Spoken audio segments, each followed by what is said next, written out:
I wonder what I'm going to be when I grow up. When you choose a career in arboriculture, the sky's the limit. Whether you want to work from the ground, climb through the canopy, research in a lab, or manage an urban forest, you can have a rewarding career doing something you love. I became an arborist by first and foremost getting an education. I got a bachelor's degree in environmental studies. And then from there, I took some internship jobs doing natural resource management, traveled to California for a while, did some federal work, also got wildland fire certified. I took a job with Cook County Forest Preserves and was able to get my arborist certification through them by just gaining more experience. So other women who are interested in this field, the one thing I would definitely say is that you can do this. There's no reason why you can't. And there's definitely a lot of resources out there.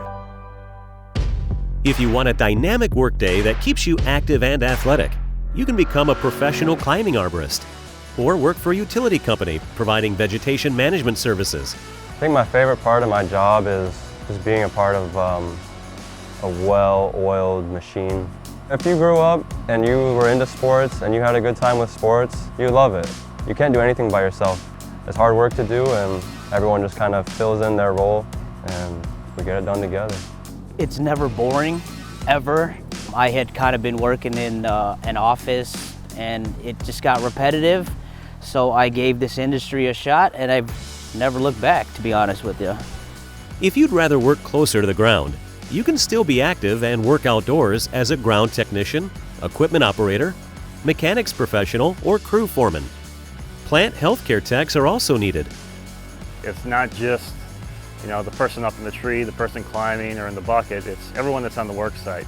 Teamwork is very important because you can't be safe without good teamwork. Careers in arboriculture can also involve working with science and data. From GIS mapping and analysis to scientific research and education, there's a spot for you in all these growing fields.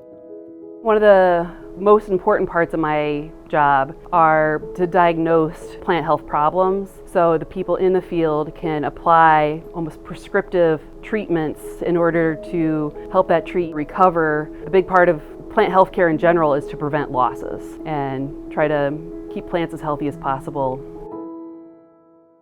A commercial arborist is involved with all aspects of tree care: planting, pruning, diagnosing diseases, and tree removal when necessary. Some arborists work for large commercial firms, while others may start their own tree care business. Primary Tree is a family-owned and operated operation, and I got started working as labor on the tree crews during summer breaks during high school. And I liked that team environment, and I really liked working outdoors. And then once I started seeing the result of arboriculture, of changing somebody's property and making it look better and have more value, I got hooked pretty young. If managing an urban forest with thousands of trees sounds exciting, that's the job of a municipal arborist. It requires a background in arboriculture as well as the ability to work with vendors, residents, and public officials. There's people like me who get to go out and basically look at trees and help keep them there so people can continue to look at them. There's a lot that goes on behind the scenes, especially with us municipal foresters, to make sure that the trees are safe, that they keep looking beautiful and they're maintained. So the technology in urban forestry is just incredible right now. Most municipalities have tree inventories that tell us tree location, species, and size. Urban foresters use tree inventory software to manage our urban forest. If we don't understand where or what we have, there's no real way to concisely manage anything. You might be thinking, these jobs sound cool, but am I going to have to be in school forever? Not necessarily. The education needed depends on the position and ranges from on-the-job training and apprenticeships to trade schools or college. They said, "Do you want to climb?" And I said, "Yeah, I would like to climb," because I grew up climbing trees. And they said, "Go ahead on up there," and I ended up loving it. It doesn't matter what level of education that you have or what your background is. This industry as a whole is incredibly inclusive.